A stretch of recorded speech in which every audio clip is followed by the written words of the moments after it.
Welcome to Lavanya కథలు. చిన్న కళ పెద్ద విజయం. ఈ కథ గురించి తెలుసుకుందాం.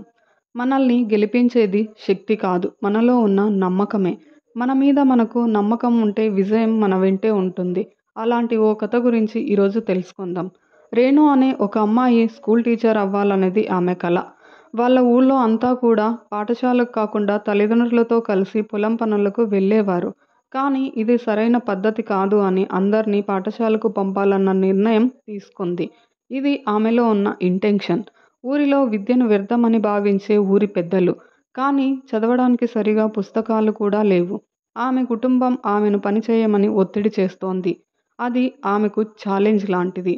రేణు ఊరికి దగ్గరలో ఉన్న లైబ్రరీకి వెళ్ళి పుస్తకాలు తెచ్చేది. పిల్లల్ని కథలతో ఆకట్టుకొని చదవడం మొదలుపెట్టింది. ఆమె చదువు కొనసాగిస్తూ సాయంత్రం వేళల్లో చిన్నపిల్లలకు ఉచితంగా బోధించేది. ఒక ఎన్‌జీఓ ద్వారా ఆమె స్కూల్‌కు పుస్తకాలు, బోర్డ్స్, పెన్స్ తెప్పించింది. ఇలా ఆమె యాక్షన్స్ తీసుకుంది.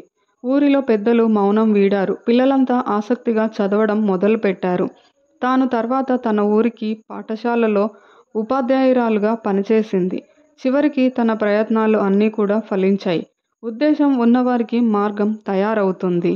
ఇందులో తెలుసుకోవాల్సింది ఏమి అంటే, ఒక చిన్న కళ ఎంత పెద్ద మార్పు తీసుకురాగలదో ఈ కథ ద్వారా మనం తెలుసుకుంటున్నాం.